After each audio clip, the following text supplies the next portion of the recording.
Hello, hello. I'm involved in development, not every listing, I'm not a realtor, so. We have everybody. I don't know. Okay, we got everybody seated. Let's bring the village board meeting to order. It's about 4 minutes after 6, July 10th, 2023. And we'll have a roll call, please. Anastasio? Clausen? Here. Bhatia? Here. Doxey? Here. Washburn? Here. DeGroot? He's here. Trustee Hewitt is excused. We'll move on to item C, Pledge of Allegiance. I pledge allegiance to the flag of the United States of America and to the republic for which it stands, one nation, under God, indivisible, with liberty and justice for all.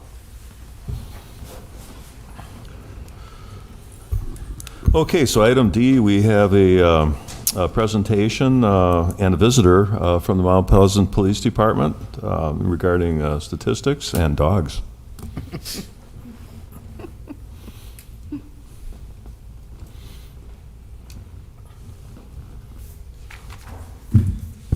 Chief Sones. All right, are we on? We're on. All right, I figured today would be a good time, we're going to present the stats, we'll get to that in a second, to introduce our new patrol canine. So this is Officer Zach Giovanoni, and yeah, if you want to stand up.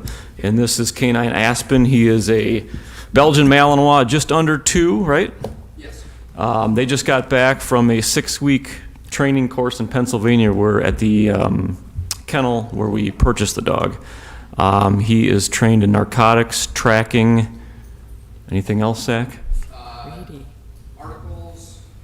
He is trained on odor narcotics, which would be methamphetamines, cocaine, and heroin. So right now he is, they're on 3rd shift together. Obviously, if you remember in the fall, we had to put down Canine Aries, who had some health condition that kind of happened quickly. So this is the replacement dog to take Aries' place. So far, they've both been doing a great job. And if you have any questions, please feel free. Is Officer Aspen like highly athletic so he can jump over the dais between the president and the village attorney? Well, he's agile. To answer that question, yeah. Although he is a working dog, he actually has a great switch. That's part of the reason why Sergeant Giese and I, when we went down in February, we picked him. As you can see, he's just kind of has like a chill mode, but when it's time to work, you can see it, the light up in his eyes where it's, all right, it's go time. So right now he's in work mode, but he's not really in work mode per se. So Yes, if he wants to step into Aries' footsteps, he needs to learn how to go off script, jump over. Was it Aries or the other one? It was that Aries. It was Aries. Trust me, he can jump. When we're down in at Shallow Creek, we did a number of different training scenarios. We went to, it wasn't like all on barrack training. We went to a couple of mental institutions, junkyards. We went to schools and all sorts of other stuff where we tracked, our quote unquote bad guy. Look for articles, which would be like to put forth on like a scenario. Say you get into a pursuit, guy bails from the car. As he's running, he drops a number of things: cell phone, wallet, gun, whatever. He would alert and find that stuff while being on the track for finding the person. But to answer your question, as far as the jumping up onto that, we were doing a search on a car at a junkyard, and it was a van where the hood was somewhere around here, and the hide for the drugs were up in the dashboard. And the way that he smelled up the A-pillar, for whatever reason in his head, he went, oh, well, it's on top of the hood, and just with a flick of his rear feet, he just whoop, right up on top of the hood and went right to the windshield, and then somehow got the odor through the gasket, and he was staring at it, and it indicated that it was there. Well, the incident with Aries was Attorney Smith's first meeting here, and he had to be thinking to himself, what am I getting myself into?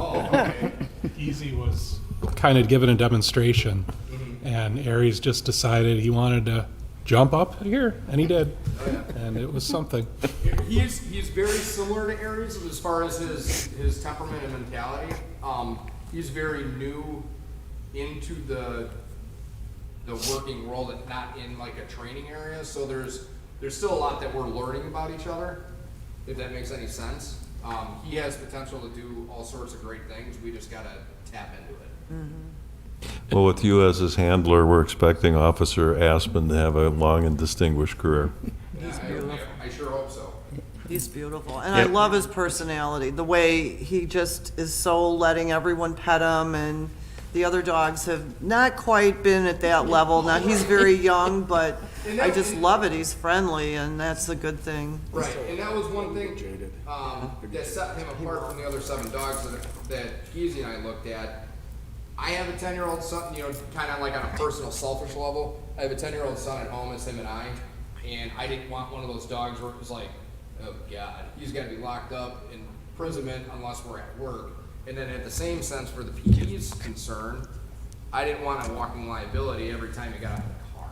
You know what I mean? Yeah. Or if I want to do a demonstration at a school, I want to feel comfortable bringing him around people. You know what I mean? Now, I'm also not naive. He is a working dog. There is a potential that he could bite somebody, but I want it to be controlled. You know what I mean? Mm-hmm. Where if we're going to go to that aspect, that's only on command. It's not we're walking down the sidewalk and boom, he does it. You know what I mean? Yeah. Beautiful dog. Thank you. So in other words, just like our own pets, it'll take time for them to really gel and really reach their full stride, but they're doing a great job so far. It seems like he's on to you right away. He's looking to you for his commands, and, he knows you're his master, so. Right. We do a lot of on-duty training, and then obviously we do the 16-hour every month, training that we would do as a group with other canines, sort of in Caledonia and City of Racine. Sometimes the City of Kenosha comes in and joins in on it, where we're just rerunning either odor on narcotics or finding people or whatever. And then in those trainings, we're setting up scenarios where we can be as practical to what we would find on the street as we can. So if we ever were to come to that, he knows what to do, or what I would expect for him to do. Because I guess for like an example, using a computer software program that you've never used before, sure, you might be able to muddle your way through it and figure it out, but if you were to go to a class or a training or whatever and they showed you how to do it, then it's easier to pick up and go. And that's the whole point of doing the trainings, on shift and our 16 hours here in the month. Very cool. Welcome. Fortunately, he didn't light up at any of the board members or staff, so I think that says something good about us. Right. Knock on wood. No heroin or Right. fentanyl or, he doesn't sniff. Yeah, he didn't randomly do any weird alert behavior and sat down or laid, so that's good. Unless anyone has any other questions? That would be my luck.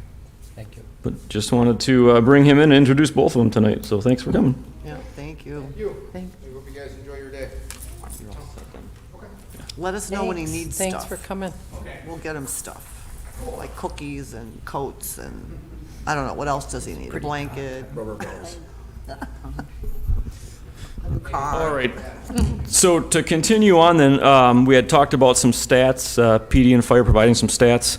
So these are some 2022 stats at a glance. What we did was, there are hundreds of calls for service that we could take. We were going to start with like a dozen of the most popular. It ended up being, I think, 18 here. But these are the most common ones that you would read or see. Some of them are minor, some of them are the worst felonies, homicide, attempted homicide, sexual assault, etc. If you notice on the bottom, I just want to point this out, total training hours, 3,171. Now we have 56 sworn. And when you divide that out, it's about 57 hours per officer per year. Okay. State requires that you have 24 hours. So that's one thing which I can thank all of you.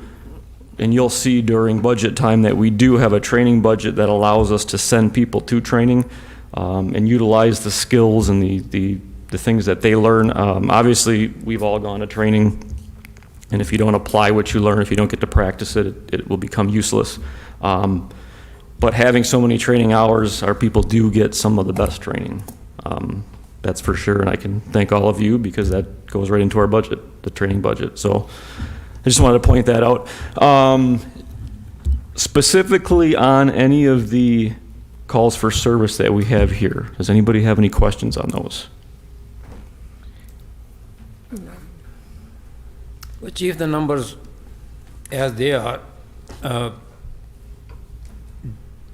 it could be, interpretation could be, oh, these are very high or these are very low because, it's not relative. So the data, I think, maybe you have it, but is that trend going down or up? How does it compare to other communities? Because the number on a standalone, it doesn't mean much, Well, there's a couple reasons. So if we put these stats combined with 2020, 2021, those years are really going to skew the numbers because we have COVID. Now, we could do that. I can certainly get those. But comparing 22 to 20 and 21, it will look different simply because, just to give you an example, during COVID, we didn't want officers to make all these contacts because people didn't want to come by us, et cetera, just for the close contact. So you saw a lot of figures that were lower. Now some, because people were cooped up in their home, some were higher. But if you were just relatively to compare all 2020 and 2021 are going to look different. But we can certainly gather those numbers. No, I know that is the first time, but I think in the future, that's what the community is looking for, that we are a safe community, our crime is going down, or whatever it is, or as compared to the same size neighboring community, how we are doing. Otherwise, depending upon who you talk to, one person, they might say, oh, that's pretty good, other might say, no, that's too high. Yeah. Well, so these numbers here, these will be in our annual report once that's done as well. Yeah. And then we do have some explanations in there too. Sure. And those are posted on the website? Correct. Yeah, they're all on the website. Yep. And they've been there, you've been doing an annual report for? First one was, we did 18, 19, 20, 21, and we have to finish 22. Right. So if anyone wishes to, if you recall during the strategic planning, we had talked about not having an annual report. What you were most interested in was a one-pager of statistics. And it got a little bit complicated as the chief mentioned, the last couple of years of statistics are a little skewed because of the pandemic. So that's where we are. 26,000 calls for service. That number alone is staggering. Yes. Mr. President, if Rom's, I'm sorry. Are a lot of the calls for service, like medical emergency, Chief? Yeah, everything, that would be included. Yep. So, and then I looked right now, 2023, we're about the same pace as 2022 for calls for service. Now, sometimes July and August, obviously June, July, and August can be our busiest month with calls. So sometimes you see a little increase there, but then, when you get to November, December, January, you see a lull. So, but we're on about the same pace as 2022. Apart from traffic stops, are calls for service mostly all 911 calls? No. I would say we do have a fair amount of 911 calls, but most are not 911 calls. So they're just calling on the non-emergency line? Correct. Yeah. Other than like accidents and stuff. I mean, I think what this tells me, I haven't seen a lot of the previous reports, and I'm not so sure that obviously the statistics are important, but I think what this tells me is that overall, your department, when you look at the percentage of traffic citations, when you look at the percentage of traffic accidents, between those two columns alone, you're up almost to 10,000 incidents. So what it shows in my mind is that, burglaries 28, that's, I think for a community of 25,000, I think that's pretty low. That's pretty good. I'm hoping. I think that we can definitely say that we have a lot of busy roads here. We've talked about that with the fire chief as well. 60% of his EMS calls are on 3 different intersections along Highway 31. So we know we've got some tricky intersections, and they take up not only the fire department's call time, but also yours as well. And you guys do a great job of that. So this is very nice to see. If I were a citizen reading this, I think I would feel very good about the community. I think I would feel that our police department and those training hours, I don't think that's something they understand as much as your explanation just now, Matt, because, you know, recognizing that 24 hours is required, and we've given our officers the opportunity to double that. So that kind of training allows for those calls to be made safely, not only for the police officer, but for those that they're attending to. And I'm very proud of that, and I think this is a great report to have, and appreciate your compiling it. Well, just another word on the traffic citations. Our biggest call that we get complaints on is traffic. Period. Phone calls, I mean, I know the village employees get the same calls, we get them on the police side. So some of those busy streets where you get a high amount of accidents and speed limits are high, we try to put people out there to monitor, so. Or the speed limits aren't that high, but we have the people going, you know. They love to drag race on KR, by the way, right now. And 31. Sunday afternoon, about 2 o'clock, they start up, and boom, to the west, you know. So, just saying. Okay, everybody good? Thank you. Okay, thank you, Chief. Stick around because we're going to go to public comment, and there might be something else for you to think about. So let's move on to public comment. Members of the public are welcome to provide comments on any matter. Please listen for the president to recognize you. State your name and address for the public record. Comments are limited to 3 minutes. We have Mr. Joe Hurling signed up. If you'd like to come to the podium and let us know what you think.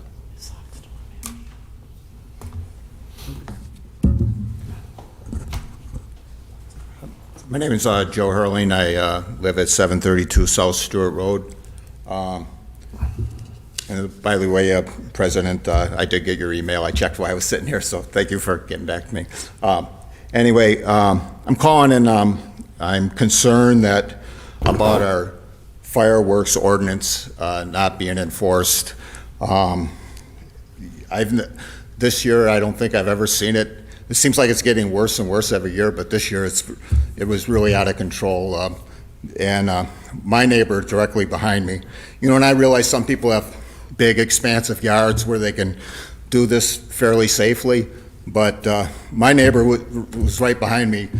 He had to been literally on my property line, or our property line, and my granddaughter was in the pool.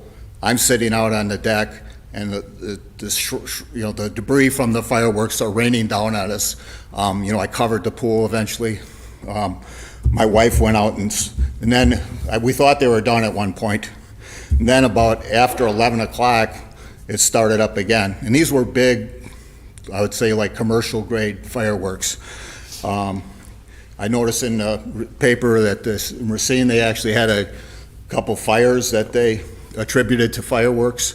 And then we had a professional firework display in West Allis that went awry. And so this is dangerous, and my fear is that nothing's gonna be done about it until some tragedy happens. Somebody's house catches on fire, somebody's seriously injured, and then you know, could be a firefighter or a policeman responding to a fire. You know, we don't know. And I just wish that you know, we have an ordinance, it's on the books, and I just wish that it was enforced. Like I say, these fireworks, my wife went out and spoke to the people. The kid F-bombed her. She didn't think the parents were out there. She mentioned it to the mom in the morning, and she says, oh yeah, I was out there with them. It's the 4th of July. We're patriotic. Well, I don't think that's really patriotic, shooting stuff so close to your neighbor's house at all the debris. It took me, I was fishing pieces of cardboard and stuff out of the bottom of the pool for a week, I think, you know. That's ridiculous. So I just wish that something would be done. Like I say, and I rode in town a ways, and I mean, it was even, you know, everywhere it was just out of control, you know, and it just doesn't seem like everybody just looks the other way, it seems. Thanks for your time. Through you, I'd like to ask if he called the police. Did you call the police? Did you call the police? I went and seen the police a couple days later. I didn't have a video or anything like that. I did talk to a policeman about it, and you know, I asked him about it. I says I had never seen it so bad. I says was there a lot of citations given out? You know, I remember going back a few years, probably 10 years or better ago. One of my grandsons got in the city, got caught shooting off fireworks, and he got a ticket for it. And he couldn't get his driver's license until that fine was paid, you know. And that's, you know, so unfortunately, if I had to do it over again, I probably would have had the camera out there and everything, you know. The response was not good. And I did see a policeman down the street. I had to drop a friend off, and I went back to where I had seen him, but he was no longer there. I was gonna bring him back, you know, or try to get him, you know, ask him if he could follow me to my house. But yeah, I didn't. They were pretty much over by that time. Like I say, I thought they were done at one point. They started up again at 11 o'clock, and then probably by 11:15 they were done or so. But Okay, Thank you. appreciate your thoughts. If you had anything else you wanted to say, Chief Sones is here. He'd be happy to chat with you out in the atrium. Okay, I have nobody else signed up for public comment. Anybody else wishing to speak publicly? No? Okay. So we'll move on from public comment. Consent agenda. I'd like to move item 6 off of the consent agenda and take that up separately. I have Mr. Harris here with his family, and I think he wants to say a few words. So we'll take him up separately. So the motion that I'm looking for a consent agenda is everything except number 6. Mr. President, I'd like to make a motion to accept all items other than item number 6 in the consent agenda. Second. So I hear a motion, a couple of different seconds. All in favor signify by saying aye. Aye. Opposed? So that motion carries. So let's move on to item 6 of the agenda. Appointment of Theodore Harris to the Public Works Advisory Committee for a term to expire April 2024. Mr. President, I'd like to make a motion to appoint Theodore Harris to the Public Works Advisory Committee for a term that would expire in April of 2024. Second. So I hear a motion and a second. I've known Mr. Harris for a while, and you know, find him to be interested in the community, and I know that he wants to get involved with the village. Mr. Harris, if you'd like to come up and say a few words at the podium, we'd be happy to hear from you.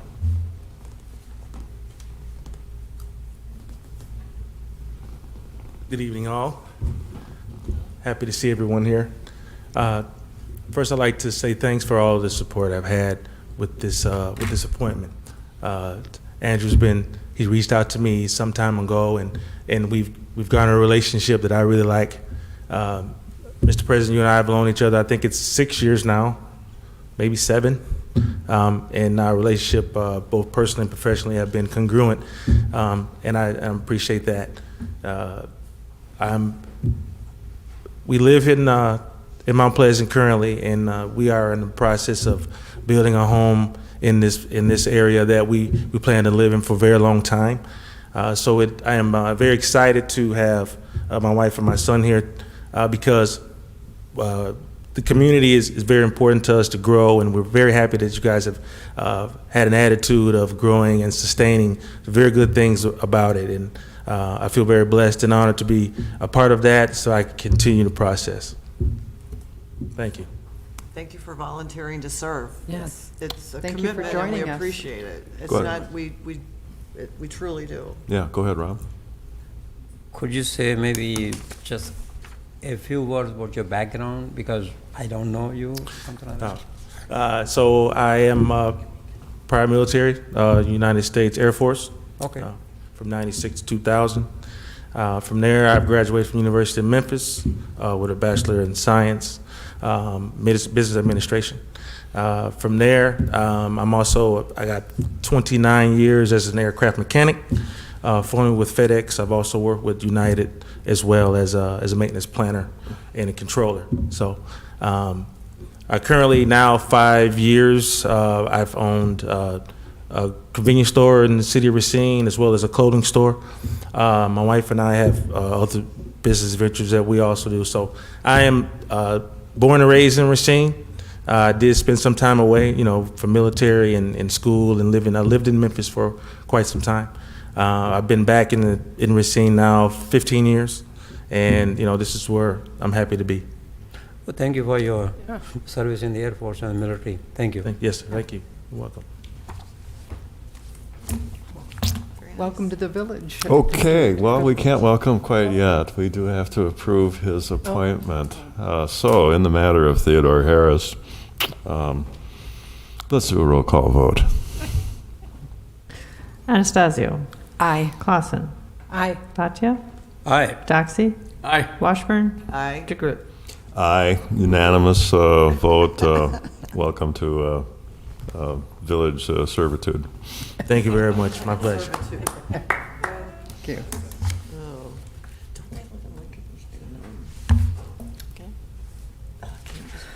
Okay, reports, tourism.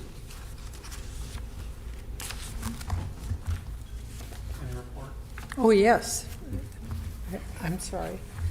We just had a meeting at 4 o'clock this afternoon, announced that we had approved 2 requests for funding for the art fair and for Salmonorama. Coming up this month, we have Aussie football. A couple hundred Canadians will be coming to play that football, international event. There's also going to be volleyball at the beach, and we have watercross and Salmonorama. So a couple of good activities going on. And that meeting was for the Tourism Council. That was the Tourism Commission, yes. Okay. I have nothing. One last motion. Move to adjourn? Second. I hear a motion and a second. All in favor signify by saying aye. Aye. Aye. We stand adjourned. Thank you very much, everybody.